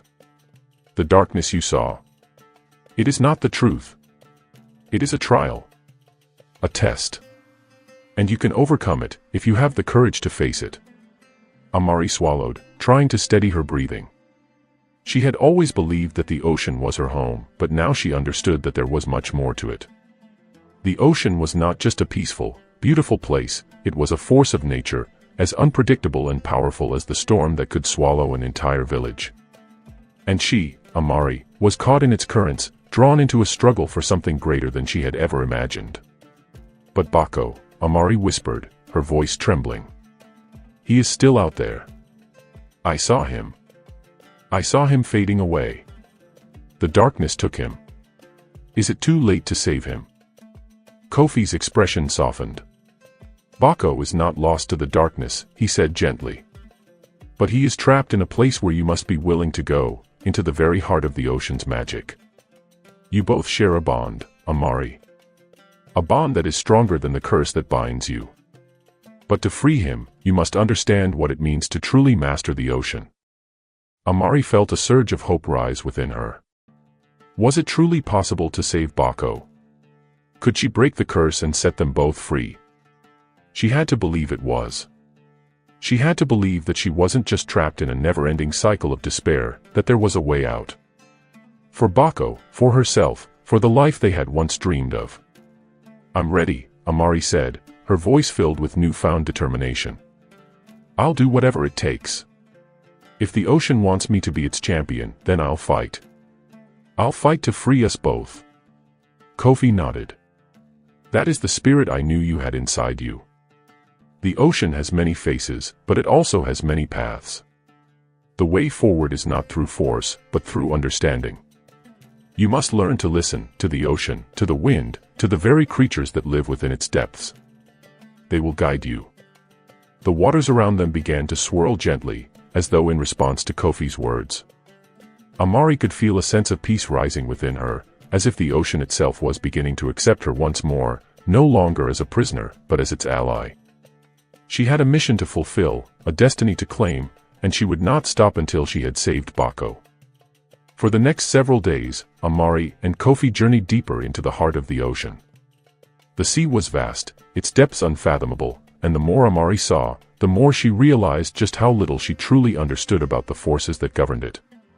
They encountered strange and wondrous creatures, giant sea turtles that glided effortlessly through the waters, schools of shimmering fish that seemed to dance in the light of the ocean's glow, and creatures whose forms Amari could not even describe, their bodies made of pure light or shadow. Each of them had a role to play in the ocean's delicate balance, and Amari began to realize that the ocean was not just a place, it was a living, breathing entity, a world unto itself.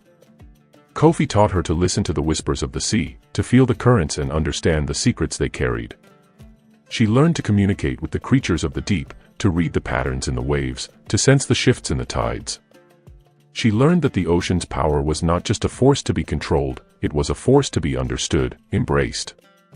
But even as she grew stronger, a part of her could not forget Bako. Every night, she would dream of him, his face fading away in the shadows, calling out to her from some distant, unreachable place. He was still out there, still waiting for her to find him. One day, as they swam deeper than ever before, they came across something that made Amari's heart stop. At first, it was just a faint glow, barely visible beneath the waves. But as they swam closer, Amari could see it clearly, a vast, dark shape, looming beneath the water, a place where the very sea seemed to bend and twist in unnatural ways. It was an abyss, a place where the ocean's magic was concentrated, where the very currents were corrupted. "The darkness," Kofi whispered, his voice heavy with warning. "This is where the ocean's true power lies. It is where the curses are born, and where they can be broken." Amari's heart raced as she gazed down into the abyss. This was where Bako was trapped, somewhere within that swirling, inky blackness. She could feel his presence, faint but unmistakable, calling to her. "This is it," Amari said, her voice trembling with a mixture of fear and excitement. "This is where I'll find him." Kofi turned to her, his eyes filled with a deep, knowing sadness. "Be careful, Amari. The darkness is not just a place, it is a test. The ocean will show you what you fear most, what you want most. It will try to pull you under, to keep you from your goal. You must stay strong. You must stay true to yourself." Amari nodded, her resolve steeling. She had come this far, and she would not back down now. She had to save Bako, and she had to free herself from the ocean's grasp. She could feel it, this was the moment. This was where everything would change. With a deep breath, Amari dove into the darkness. The moment Amari descended into the darkness of the abyss, a cold shiver ran through her body. It was as if the very water around her had grown heavier, the currents pulling her down with an unnatural force. The peaceful, rhythmic flow of the sea that she had once loved now felt like an enemy, its deep waters closing in on her like an endless night. The darkness was oppressive, wrapping itself around her heart, trying to drown her in doubt and fear. But she did not falter. She could feel Bako's presence, faint but unmistakable, somewhere in this vast, inky void. He was there. She would find him. She had to. The darkness was alive, shifting and twisting like a living thing. It whispered to her, soft voices threading through the currents, each one carrying her deepest fears, each one trying to pull her off course. "You are nothing," the voices said. You are trapped. You can never escape. You will never break the curse. Amari clenched her fists, fighting against the voices that threatened to break her. No. She was not a prisoner. She was the ocean's champion. She would not let it claim her now. Ahead, she saw a faint light flickering in the distance. It was barely visible at first, a faint glow among the swirling dark waters. But as she swam toward it, the light grew brighter, more defined, until it blazed like a beacon in the abyss. The light was both a comfort and a warning. She knew this light. It was the heart of the ocean. But something was wrong. As Amari drew closer, she felt a strange pull in her chest. The light did not seem warm, it seemed cold, almost cruel. It beckoned her, but at the same time, it warned her to stay away. She hesitated, her heart pounding in her chest. Was this truly the heart of the ocean, or was it a trick, a test set by the ocean itself to break her spirit? She remembered Kofi's words, "The ocean will show you what you fear most, what you want most. It will try to pull you under, to keep you from your goal." Amari had to be strong. She had to push forward, even if it meant facing the darkness in its truest form. Taking a deep breath, Amari swam forward, her body cutting through the cold, heavy water as she approached the glowing light. And then, the world changed. She stood in the heart of a vast, desolate landscape. The ocean was gone. The water had receded, leaving nothing but barren land and blackened skies above. It felt like the edge of the world, a place where time and space no longer made sense. The sky above was a swirling void, with stars flickering in and out of existence like distant memories. The ground beneath her feet was cracked, dry, and scorched, as if the very earth had been burned away by an eternal fire. Amari's breath caught in her throat. She recognized this place. This was not just an empty land, it was a memory. It was the memory of the day she had been cursed by Nia. The day her world had been torn apart. Before her, she saw a figure. Tall, dark, and looming in the distance, it was a shadow cast by the abyss. As the figure drew closer, Amari could make out its features, sharp, angular, cruel. It was Nia, the sea witch, her face twisted into a mocking smile. "You have come far, Amari," Nia's voice echoed through the emptiness. "But this is where your journey ends." Amari's heart clenched as she stepped forward. "No," she said, her voice firm despite the fear that threatened to rise within her. "This is not where my journey ends. I will break the curse. I will free Bako and myself." Nia laughed, the sound ringing in the empty air like the cracking of glass. "You cannot break it. The ocean's power is too strong. You will always belong to it. And so will he." As Nia's words rang out, the ground beneath Amari's feet shifted. The earth cracked open, and from the depths, a figure rose, Bako. But he was not the Bako she remembered. His eyes were vacant, his body twisted by the same darkness that had overtaken the land. He was a shadow of the men she had once loved, his soul consumed by the very magic that had cursed her. "No!" Amari cried, her voice breaking. "Bako! Please, don't listen to her." But Bako did not respond. His eyes were cold, empty, as though he could no longer see her. He was lost to the darkness. "You see," Nia said, her voice thick with satisfaction. "The ocean claims all who dare defy it. And now, it claims him as well." Amari's heart shattered as she reached out toward Bako. "Bako, I'm here. I won't leave you. We can fight this together." But Bako did not move. He stood frozen, as if trapped in an eternal spell. And Amari felt the ocean's power rising around her, pulling her into its depths, threatening to drown her. The light around her grew dimmer, and the cold began to seep into her bones. The darkness was closing in. She was losing him. She was losing everything. Amari closed her eyes, the weight of the ocean's magic pressing down on her. She had failed. She had failed Bako, she had failed herself.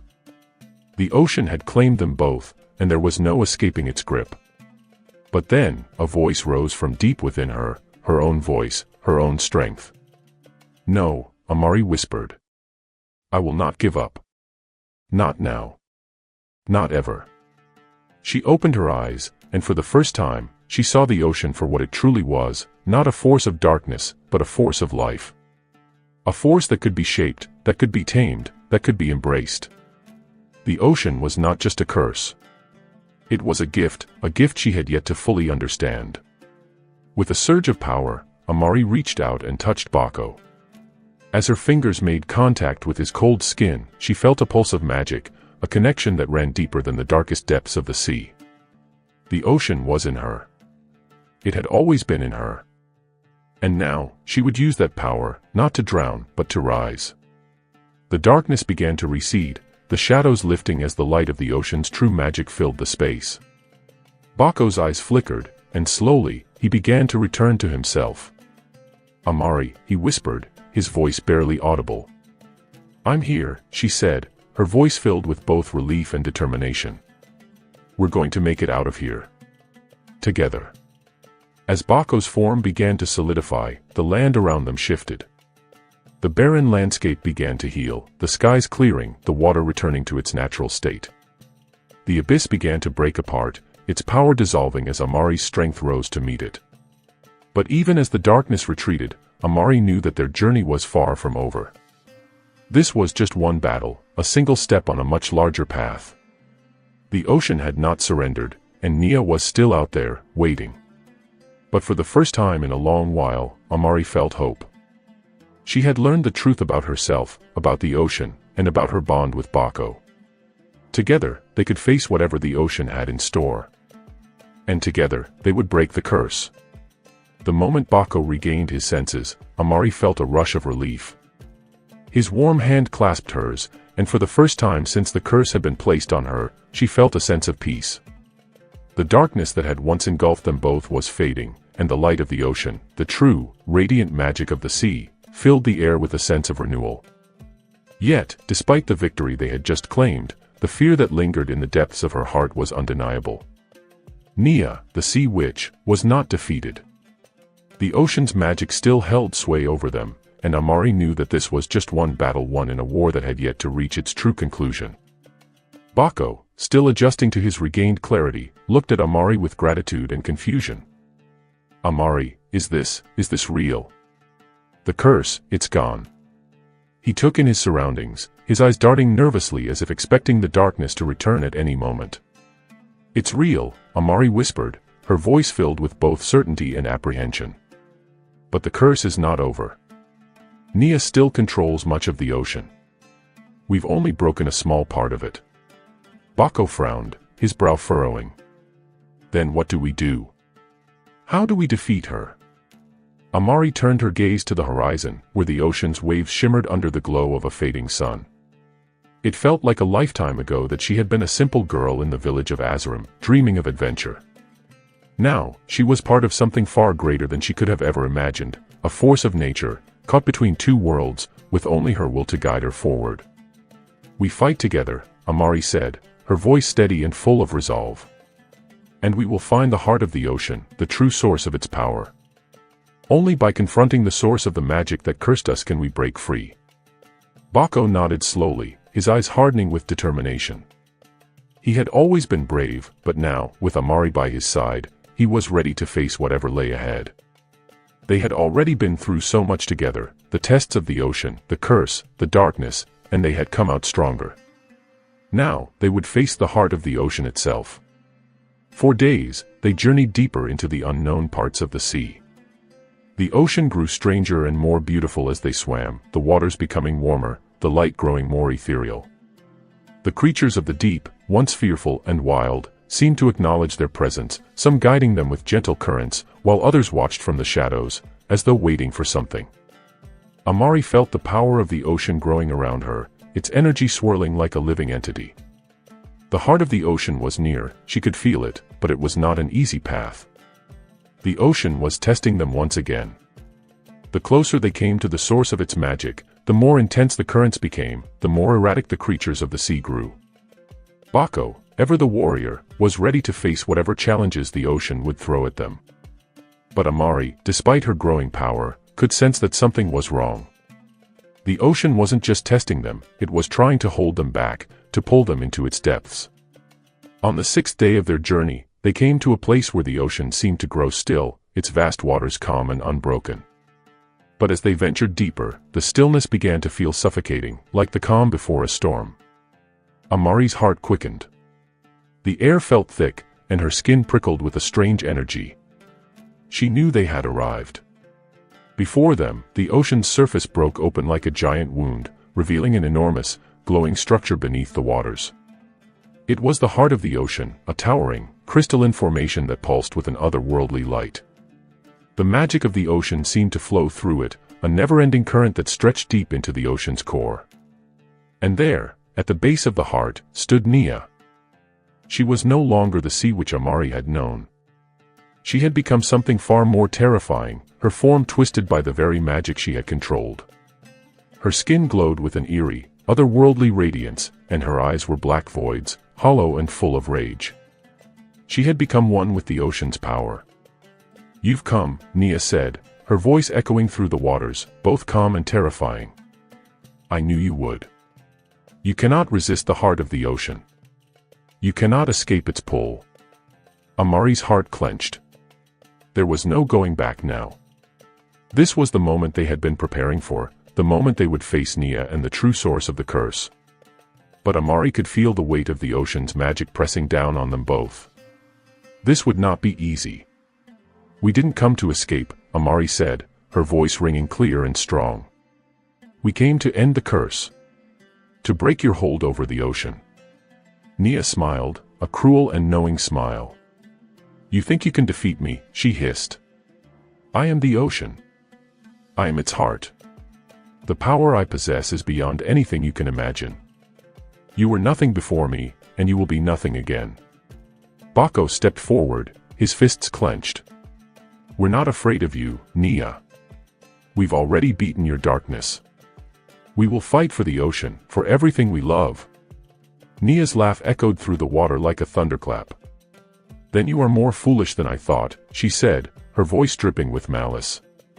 "The ocean's power is not something you can fight. It is a force of nature. And you cannot fight nature." The heart of the ocean pulsed with a blinding light, and the water around them began to churn violently. The once still waters surged, creating massive waves that crashed around them, pushing Amari and Bako into the depths. The ocean was alive with anger, and it seemed to fight them at every turn. Amari reached out, feeling the magic of the heart flowing through the water, through her own body. She could feel it, the power of the ocean, coursing through her veins.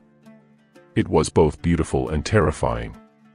The magic was alive, and she was a part of it.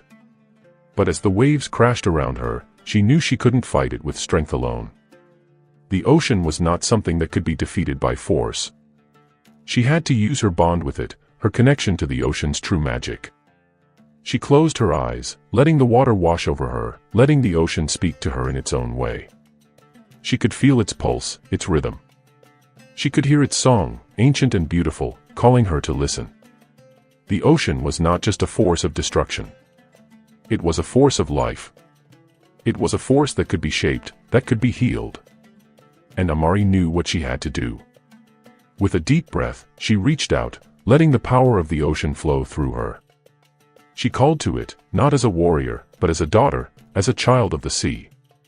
The ocean answered her call. Amari felt the ocean's power surge through her body. It was like 1,000 voices speaking at once, a choir of currents and waves, calling her to remember her true nature. The heart of the ocean pulsed in time with her heartbeat, its light flickering like a beacon, guiding her. But it was not enough. Nia's magic was vast, a tangled web of dark energy woven into the fabric of the sea itself. It was not just power, it was control. The waves crashed violently, sending shockwaves of water through the air. Bako shouted in protest as he struggled to stay grounded, but Amari could feel the ocean, her old friend, moving inside her. She was connected to it, more deeply than she had ever realized. Her connection to the sea was more than just her curse, it was her essence, her birthright. But even with all her power, the darkness of Nia's magic clung to the water like poison, trying to drown her. "You cannot control the ocean, child," Nia's voice echoed in the swirling currents, cold and cruel. You are a part of it, yes, but I have made it mine. It listens to me, not you. Amari's eyes glowed as the magic within her stirred. Nia's words were poison, meant to weaken her resolve, but they did not reach her. She had lived as a prisoner of the ocean for so long, yet she had never understood the full extent of its magic. The ocean had always been a source of beauty and terror, joy and sorrow, life and death. But now, she understood, it was all one. The ocean was not something to be controlled or fought, it was something to be embraced, nurtured, and respected. Bako, seeing Amari's determination, stepped beside her, gripping his sword tightly. Amari, we're with you, he said. Whatever it takes. Amari nodded, her gaze never leaving the heart of the ocean. The light from the crystal was blinding now, but she could see past it, see the currents swirling, see the tendrils of Nia's magic tightening around the sea like shackles. She whispered to the ocean. Her voice was soft at first, but the words grew louder, stronger, as she tapped into the deep, ancient magic within her. She called to the water, the creatures of the deep, the winds and waves, the currents that moved through the sea's depths. She called for healing, for unity, for balance. The ocean responded. Beneath her feet, the waters began to shift. The waves, once chaotic and violent, began to calm, their movements aligning with Amari's call. The heart of the ocean flickered as the crystal's light began to stabilize, no longer blinding but warm, golden, and radiant. It was no longer just a source of magic, it was a reflection of the sea's true heart, the spirit of life beneath its surface. Nia, standing at the base of the heart, sneered. Foolish girl, she hissed. Do you think you can change the course of nature? The ocean was born from chaos. It cannot be tamed. Amari felt the ocean's voice whispering through her veins, stronger than ever. The ocean is not chaos, it said. The ocean is harmony. It is balance. It is life. As she spoke, her voice began to resonate with the very water around her. The sea creatures swam closer, their movements synchronized with her energy. Fish, dolphins, and even the giant sea serpents of the deep, all seemed to respond to her call, forming a circle of life around the heart of the ocean. Nia's face twisted in anger. Enough.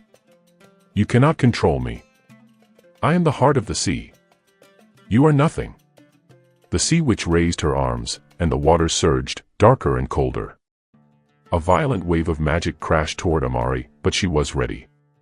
She extended her hands, palm up, and the water around her pulsed with light, growing warmer and more powerful.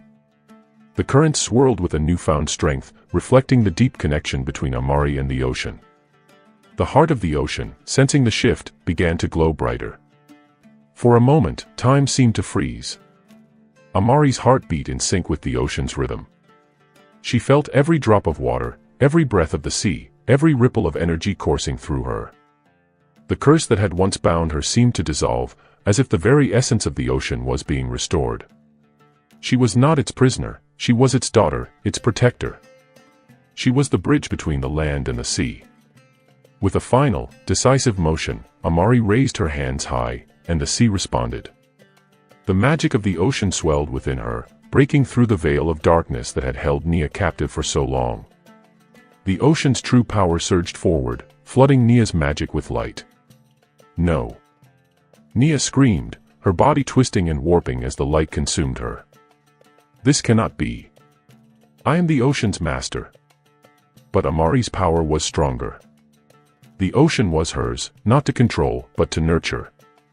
It was not just her magic, it was the collective magic of all the creatures, the land, the skies, and the waters. With a final burst of light, Nia's form shattered into 1,000 shards of darkness, dissolving into the water like a fading nightmare. The ocean surged with a triumphant roar, the waves calming once again, their violent churning replaced with a gentle ebb and flow. Amari stood, breathless, her body trembling from the sheer force of the ocean's magic. She had done it. Nia was gone. The curse was broken. Bako was by her side in an instant, his hand on her shoulder. You did it, he said, awe in his voice. You defeated her. You saved us all. Amari looked at him, her eyes still glowing with the residual power of the ocean. "We saved ourselves," she whispered. "Together." The water around them seemed to pulse with a new life, the currents now soft and gentle, as if the ocean itself was at peace. The heart of the ocean, once a source of power and darkness, now radiated a warm, golden light. It had been restored to its rightful place in the world, a source of balance and life, not domination. Amari felt the magic inside her settle, like the gentle flow of a river returning to its natural course. The ocean's power was still with her, but it was no longer a force that controlled her. It was a part of her, a gift she would protect and cherish for the rest of her life. As she turned to Bako, she saw the same sense of wonder and gratitude in his eyes. They had come through this together, and they would face whatever challenges lay ahead, side by side. The ocean had tested them, had pushed them to their limits. But it had also shown them who they truly were. They were not defined by their curses, their fears, or the darkness that had tried to claim them. They were defined by their love, their courage, and their connection to each other, and to the ocean that had shaped their lives. And in that moment, as the ocean's waves gently lapped at the shores of their newfound peace, Amari knew that her journey was far from over. The world was vast, full of mysteries and adventures waiting to be discovered.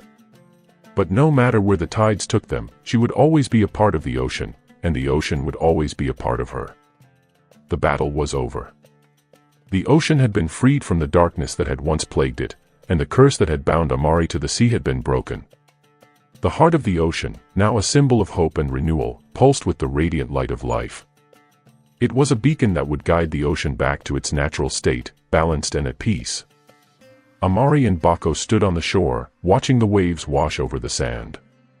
The sky above was painted in the soft hues of sunset, pink, orange, and gold blending together like a masterpiece. The once violent waters, now calm and serene, sparkled in the fading light. "Amari," Bako said softly, his voice filled with awe and admiration, "we did it. We truly did it." Amari nodded, her heart swelling with pride and relief. She had faced the darkest parts of the ocean and the curse that had haunted her, but now, she was free. She was no longer the girl trapped between two worlds. She was whole.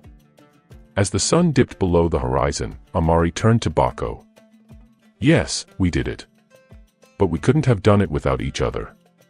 The ocean's magic wasn't just about strength or power. It was about understanding, love, and balance. I had to learn to listen to the ocean, not just fight it." Bako smiled and took her hand in his. "I've learned so much too. You showed me that true strength isn't about conquering something. It's about understanding it, respecting it, and working with it." Amari's heart swelled. She had found her true self in the depths of the ocean, not just as a mermaid cursed by the sea, but as a daughter of the ocean, a protector of its harmony. She had found the strength to break the curse, and in doing so, she had unlocked a power greater than she could have ever imagined, the power of balance. They turned to the kingdom of Numera in the distance, the grand castle standing tall against the sky. The people of the kingdom had suffered for so long under Nia's dark magic. But now, with the curse lifted, the sea was no longer their enemy. The ocean, once feared for its storms and dangers, was now a friend, a protector of the kingdom, a source of life and prosperity. "I think it's time we returned home," Amari said, her voice filled with quiet resolve. "There's so much we can do now. The ocean needs protectors, not rulers. We must share its wisdom with the people, teach them to live in harmony with it." Bako nodded, squeezing her hand. "And we'll do it together." As they walked back to the village of Azarim, Amari felt a deep sense of peace wash over her. She had finally found her place in the world, not as someone bound by a curse, but as someone who had the power to make a difference. The ocean had tested her, but it had also taught her. It had shown her the importance of balance, the strength in understanding, and the power of love and unity. The people of Azarim greeted them with cheers and joy, celebrating their return. The kingdom of Numera, too, rejoiced, for with the curse lifted, the magic of the ocean would now bring life, prosperity, and peace to all who lived near it. Amari's journey teaches us an important lesson. True strength comes not from conquering or controlling what we fear, but from understanding and respecting it. Whether it's the ocean, nature, or the challenges in our lives, the key to overcoming obstacles is to embrace balance and unity, rather than force and conflict. By working together, showing empathy, and learning from each experience, we can find the strength within ourselves to overcome any curse or challenge. Amari's courage and resilience remind us that, even when faced with great darkness, there is always hope. And in the end, love and unity are the most powerful forces of all. Now, I want to hear from you. What do you think is the most important lesson we can learn from Amari's story? How can we apply it to our own lives? Drop your thoughts in the comments section below. I'd love to hear your insights. And don't forget to like this video if you enjoyed the adventure, and subscribe for more magical folk tales. Your support helps keep the stories alive and brings new adventures your way. Thank you for being part of this journey. Until next time, may the waves of wisdom always guide you.